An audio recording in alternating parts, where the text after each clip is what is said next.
こんにちは、ゆっくり雑談の時間だよ。今月の5スター物語、すごいクリフハンガーだったわね。ひどいことになるだろうと思ってたけど、こう来るとは想像しなかったって感じだったな。そうよね、一体どうなっちゃうんだろうって。来月が待ちきれないぜ。そしてニュータイプクロニクルも出たし、今月はファンにとって嬉しい限りだ。それと、池袋のデザインズ展示会はこの3連休で終了か、ここ数年の長野先生は本当に活動的。そうね。イベント確認はこれくらいで、今月も始めましょ。5スター物語の連載のネタバレ話、それでもいいよって人は、ゆっくりしていってね。なんというか、連載については話せることがほとんど全くないな。何を言ってもネタバレになりそう。とはいえ、確定事項は大丈夫だろう。例えば、奇跡が起きるとか、ジーッと君が背徳者と呼ばれるとか。三条とミースが人質になっているのも、ね。連載ではそれが進行している真っ最中。思った以上にひどいことになっててびっくりだわ。奇跡っていうくらいだから、普通なら絶対起きないことが起きるのだろう。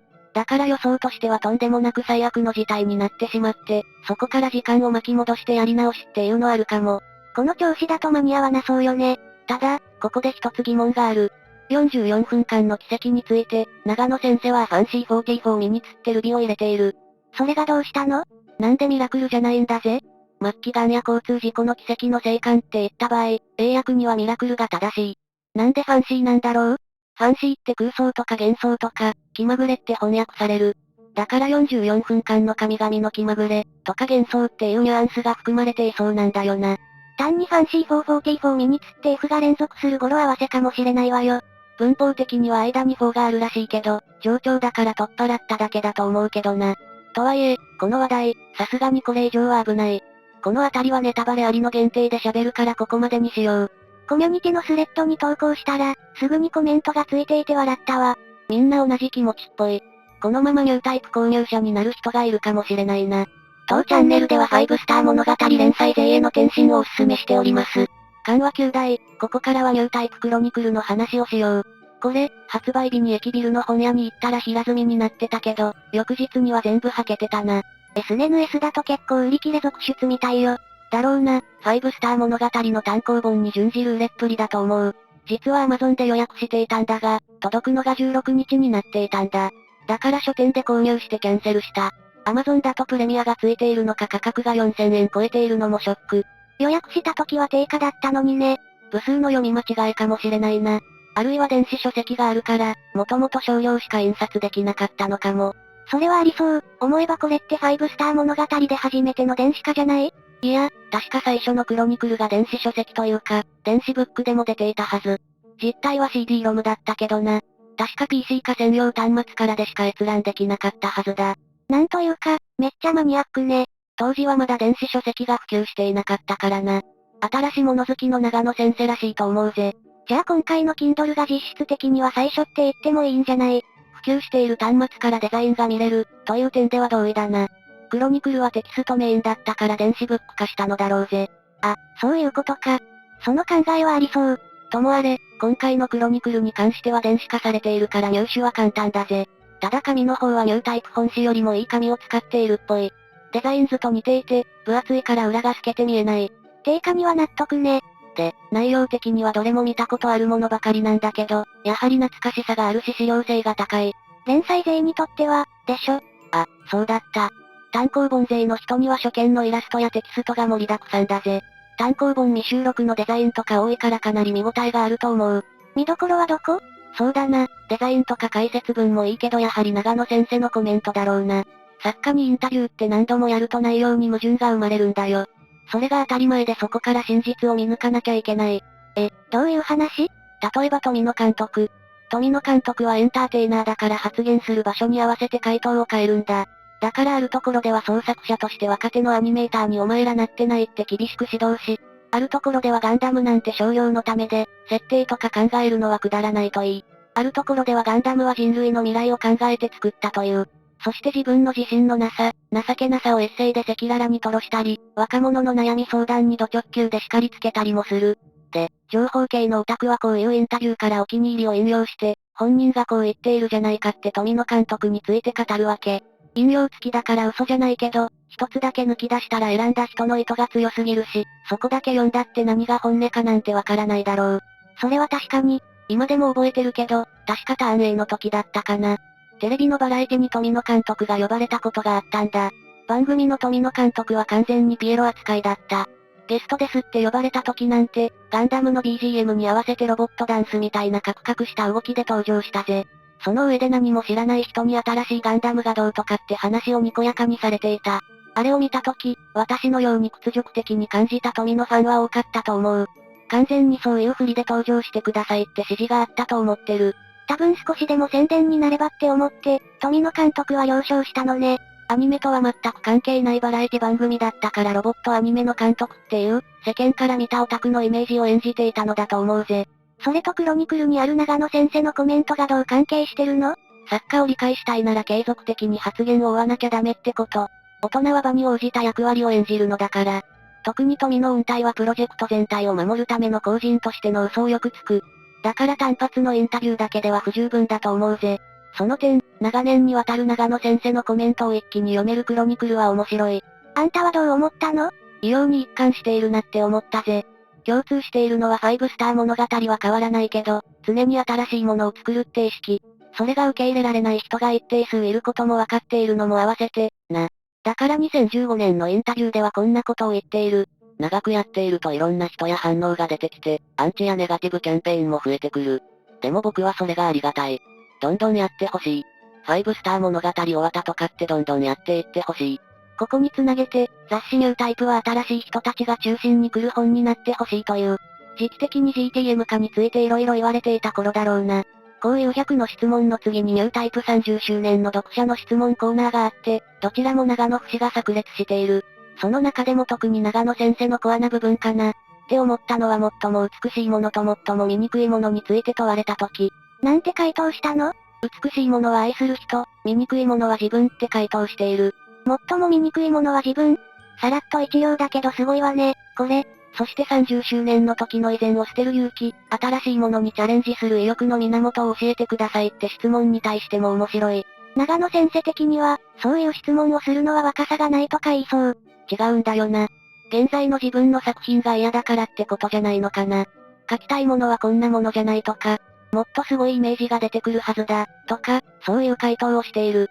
これって先の質問と関係あるよな。自己評価の低さがクリエイティビティに繋がっているってこと？多分、な。そして一貫性を保つことと、間違っていると思ったら変化を恐れないことについても語っている。これは、これまでに発表された長野先生のインタビューに共通していて、それがすごい。作品でそれを表現しているものね。これって多分、理想の光が強すぎて現在の自分やその作品が必要以上に暗く見えてしまっているんだと思う。だからまだ先があるはずだって創造性を発揮できる。本質的には心が休まらない生き方だけど、理想と現実のギャップがエネルギーを生み出しているんだと思うぜ。飽きたっていうのもあるだろうけど、体力気力が衰えつつある年齢で大変化を起こしたのだから、本音は違うはず。確かに安泰な立場を自分で降りたわよね。モーターヘッドのファンは今でも多くて新作が作り続けられているんだからな。確かにありそう。こういうのってさ、精神分析的な言い方を好む人の表現を使うと、想像の不可能性という虚勢を拒絶することで男であり続けている、みたいな。フロイト的な言葉を使うと一気に弦楽的になるわね。学者じゃないし、適当かまして同じことを言っているだけだけどな。こういう数年にわたる質疑応答の束を守るマニアの記述と合わせてもほとんど矛盾がない。これは驚くべきこと。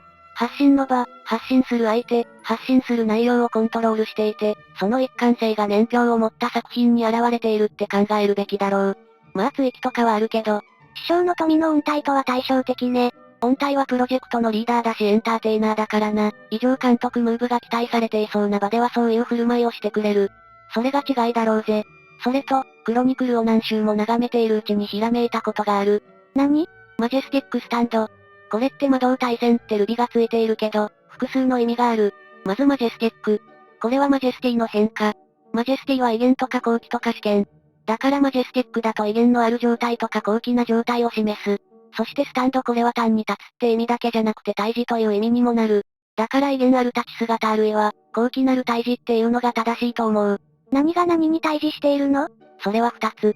一つが魔導対戦の発起人であるボスヤンと、この先に登場するナイン。人間が神に対峙する。ただ、ボスヤンからは、悪事を働きまくったら無関心な神が自分を振り返ってくれるかなってニュアンスを感じる。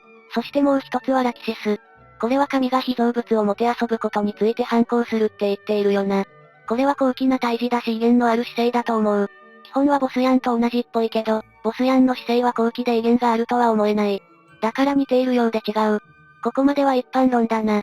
で、私はこれをキャラクターが作家に反抗しているって意味合いがあるようにも感じた。つまり完璧を目指して生み出された被造物、つまり5スター物語のキャラクターたちが、不完全さを自覚している創造主である長野先生に対峙しているように見える。なんだか被造物が創作者に反抗する話みたいね。こんな展開は嫌だとか。面白いのは創造者の長野先生もまた、先の展開は年表に支配されているってこと。知っての通り、多少の変更はあるけどな。ギリシャや北欧の神話では神々ですら運命には従わざるを得ない。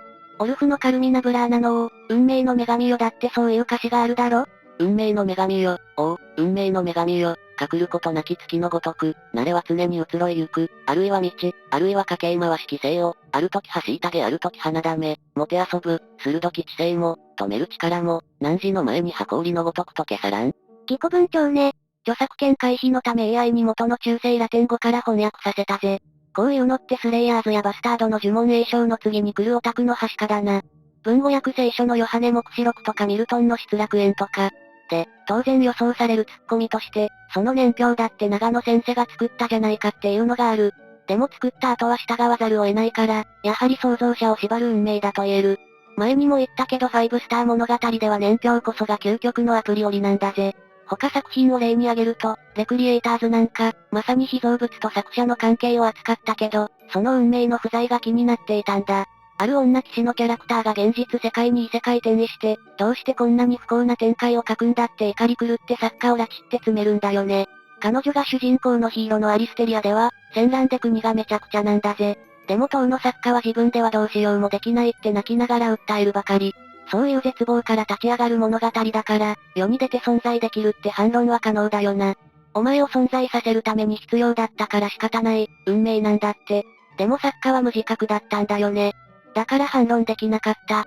これが扱っているテーマに対して無自覚というか、少し不満だった、かな。批判ではなく、ね。そういえば5スター物語は、たまに第4の壁を越えてくるわよね。